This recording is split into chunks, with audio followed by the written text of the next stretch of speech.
The world is stunned. In a move that few could have predicted, the United States has thrust the acquisition of Greenland into the global spotlight, sending shockwaves through diplomatic circles and igniting fierce debate among world leaders and the public alike. The White House has now made acquiring Greenland a central national security objective, elevating what was once dismissed as a far-fetched idea into a top-tier policy priority.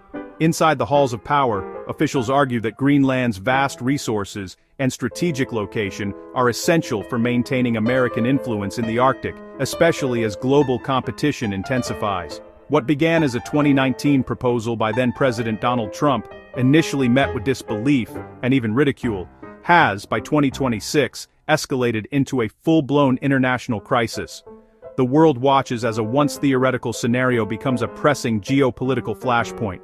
Senior U.S. officials now openly discuss a range of options, from diplomatic purchase offers to more aggressive forms of pressure, all justified by the urgent need to counter growing Russian and Chinese activity in the Arctic. The stakes are high, and the rhetoric is sharper than ever. President Trump's administration, emboldened by his 2024 re-election, has doubled down on the narrative that Greenland is not just desirable, but absolutely vital for U.S. security and global standing. Military deployments and public statements have only intensified, signaling a willingness to go further than ever before. Denmark and Greenland, however, have stood firm, unequivocally rejecting any notion of a sale or transfer. European leaders, alarmed by the U.S.'s aggressive posture, have issued stern warnings against any unilateral American action, raising fears of a deepening rift within NATO and the broader Western alliance. As tensions mount and the world's eyes turn to the icy expanse of Greenland, uncertainty hangs in the air. The international community waits anxiously, wondering just how far the United States will go in its unprecedented Greenland gambit, and what the consequences might be for global stability. Greenland, or Kala-Alit Nunat, is the world's largest island, a vast Arctic expanse that stretches over 2 million square kilometers. Despite its immense size, much of Greenland is covered by a thick, ancient ice sheet, making it one of the most remote and least densely populated places on Earth.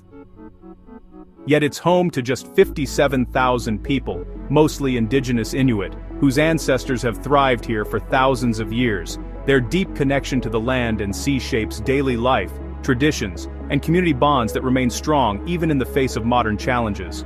Though officially part of the Kingdom of Denmark, Greenland enjoys broad self-rule, with its own parliament and government. The island controls its natural resources, from fisheries to minerals, and manages most domestic affairs independently. Denmark, however, still handles foreign affairs and defense, maintaining a presence in Greenland and providing financial support. This unique relationship is a delicate balance between autonomy and partnership.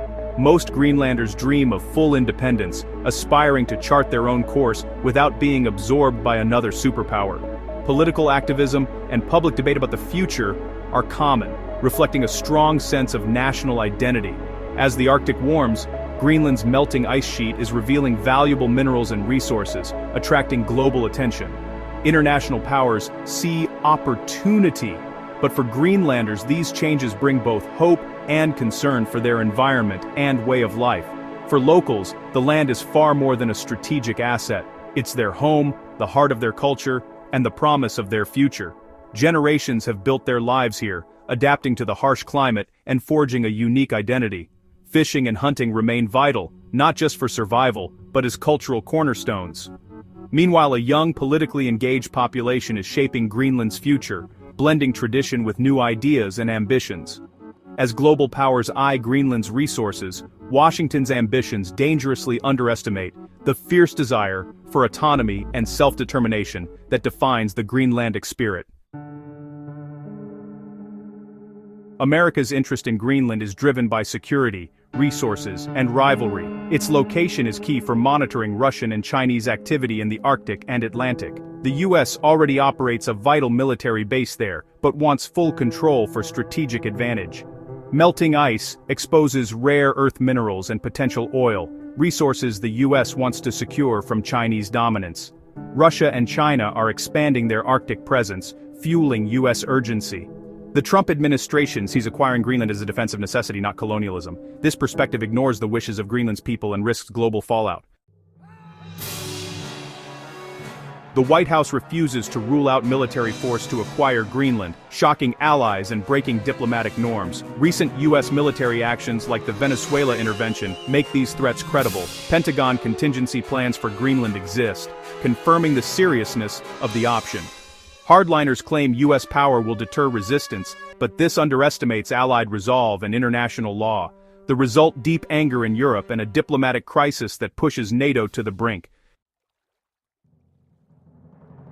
Denmark and the rest of Europe have responded with unified outrage, making it clear that any attempt to undermine their sovereignty will not go unchallenged. The streets of Copenhagen and other European capitals have filled with demonstrators, waving flags and demanding respect for international law. European leaders, standing shoulder to shoulder with their Danish counterparts, have issued strong statements condemning the idea of selling Greenland or threatening its autonomy. The message is unmistakable. Europe will not tolerate outside interference in its affairs, especially from a close ally. Danish Prime Minister Mette Frederiksen has called the idea of selling Greenland not only absurd, but deeply offensive, warning that any U.S. attack or coercion would shatter the very foundation of NATO. She insists that Denmark will defend its territory and its people, and that the alliance must be built on trust, not threats. European leaders have rallied behind Denmark, affirming Greenland's sovereignty and sending a clear warning to the United States against any unilateral action. They emphasize that the future of the alliance depends on mutual respect and adherence to international agreements.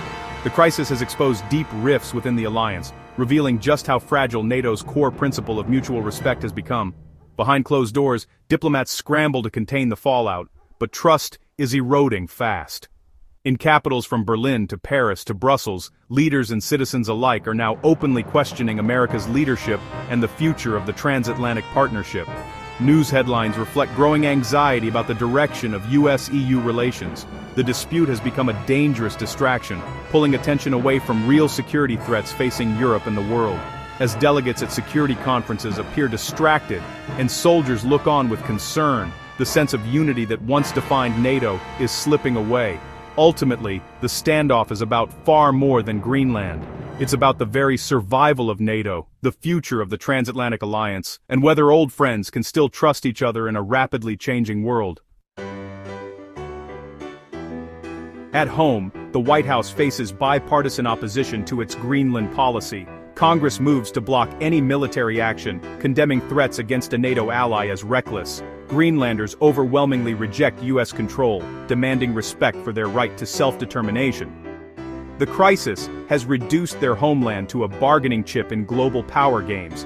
The administration could de-escalate and seek diplomacy, or double down and risk deeper isolation.